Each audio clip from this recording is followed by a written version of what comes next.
নমস্কার বন্ধুরা, জয় মাতারা। সকলে কেমন আছো? আশা করি সকলে খুব ভালো আছো, আর আমিও খুব ভালো আছি। তো বন্ধুরা, আমি সূর্য আবার চলে আসলাম তোমাদের মাঝে একটা নতুন ভিডিও নিয়ে। আজকে রাতে যাবো তারাপীঠে। তো আজকে রাতে আমি আর আমার দাদা তারাপীঠ যাচ্ছি। আমাদের নৈহাটি থেকে ট্রেন রয়েছে। তো বন্ধুরা, ভিডিওটা সম্পূর্ণ দেখবে, আশা করি ভিডিওটা তোমাদের খুব ভালো লাগবে। তো চলো বন্ধুরা, তোমাদেরকে নিয়ে যাওয়া যাক তারাপীঠে।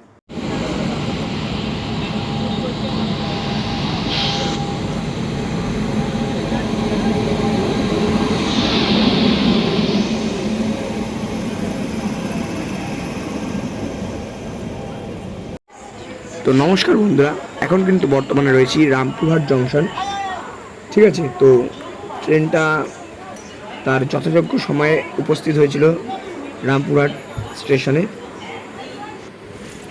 তো রামপুরহাট স্টেশন থেকে বেরিয়েই দেখো রামপুরহাট স্টেশনের বাইরের ভিউটা পুরো মা তারার মন্দিরের মতন করেছে, অসাধারণ। তো আমরা শেয়ারিং অটো করে যাচ্ছিলাম, মাথা পিছু 40 টাকা করে ভাড়া নিয়েছিল আমাদের থেকে। তো দেখো এখন কিন্তু যেই তারাপীঠ ঢুকার যে ওয়েলকাম গেটটা রয়েছে, সেই গেটের সামনে আমরা এখন চলে এসেছি। এই যে মা তারার সেই গেট, সকলে বলো জয় মা তারা। তো সাথে সাথে আমরা একটা হোটেল নিয়ে এই দোকান থেকে পুজোর যে সমস্ত সামগ্রী ছিল আমরা সেই ডালাটা সাজিয়ে নিলাম। তো তখন কিন্তু প্রায় রাত 4:30 মতন বাজে। তো সব কিছু গুছিয়ে নিলাম,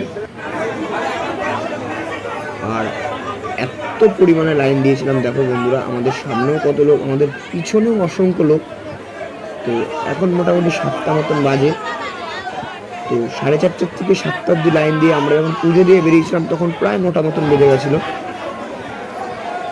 এই যে মায়ের মন্দিরের সামনে মায়ের সেই কুণ্ডটা, ঠিক আছে, আর চারিদিক থেকে কিন্তু জয় মা তারা, জয় গুরু বামদেবের ধ্বনি ভেসে আসছিল। একটা মন্দিরের ভিতরে আলাদাই অনুভূতি বন্ধুরা।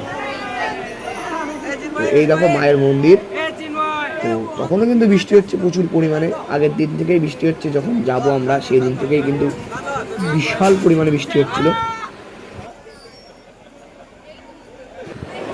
অসাধারণ পরিবেশ, মায়ের মন্দিরের ভিতরটা গেলে একদম গায়ে কাটা দিয়ে ওঠে। এরকম এখন কিন্তু পুজো দিয়ে বাইরে বেরিয়ে গেছি আমরা, আর এরকম পিছন থেকে মায়ের মন্দিরটা, ঠিক আছে। আর এই যে সামনের দেখতে পাচ্ছ এটা কিন্তু ভিআইপি লাইন, আমরা কিন্তু জেনারেল লাইনে দাঁড়িয়ে পুজো দিয়েছি। তো আমি নাট মন্দির থেকে যতটা সম্ভব হলো মায়ের মুখটা দেখানোর চেষ্টা করলাম। খুব ভালো যে দেখা যাচ্ছে মায়ের মুখটা তাও কিন্তু না বন্ধুরা। তো দেখো কিন্তু এখান থেকে যতটুকু দেখানো যাচ্ছে তোমাদেরকে সম্ভব হচ্ছে ততটুকুই দেখালাম। ওই যে মা তারা দূরে বিরাজমান,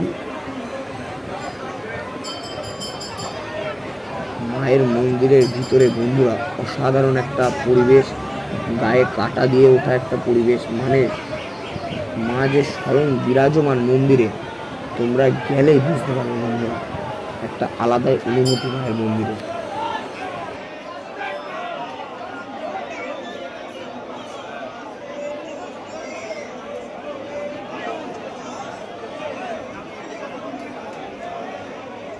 তো পুজো দিয়ে বাইরে বেরিয়ে আমরা কিন্তু তারাপীঠের যে মহাশ্মশান, সেই মহাশ্মশানে আমরা চলে এসেছি। এই যে ডান দিকে যে মন্দিরটা দেখলে, এটা হচ্ছে সাধক বামাখ্যাপার সমাধিস্থল। এই যে এটা, আর এটা হচ্ছে মা তারার যে পদযুগল সাধক বামদেব পেয়েছিলেন, ঠিক এই জায়গাটাতেই মা তারার পদযুগল পেয়েছিল সাধক বামাখ্যাপা। এই জায়গাটাতেই এত পরিমাণে ভিড় সেখানে, তার জন্য আমি কিন্তু ভিডিওটা ভালো করে করতে পারিনি বন্ধুরা। প্রচুর পরিমাণে ভিড় ছিল। তো সকলেই দেখছিল কিন্তু লাইন দিয়ে দিয়ে। আমিও যতটুকু পারলাম তোমাদেরকে দেখানোর সুযোগ করে দিলাম।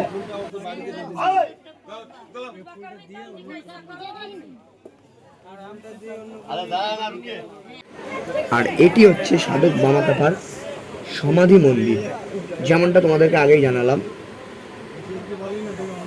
দেখো বন্ধুরা,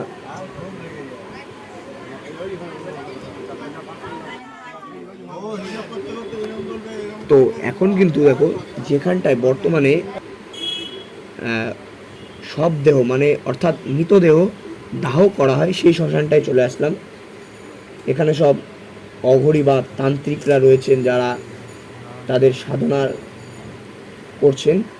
এই যে একজন বাবা, এই যে যেই পুরো কয়লা স্তূপটা দেখতে পাচ্ছি এটা কিন্তু একটা চিতা, ঠিক আছে, যেটা দেখতে পারলে এটা কিন্তু একটা চিতা বন্ধুরা। বেশ ঠিক আছে, ওখানে দেখো।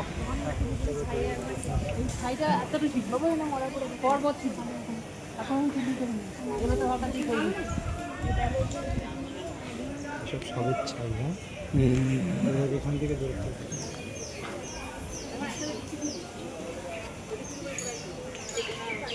এই দাঁড়ানো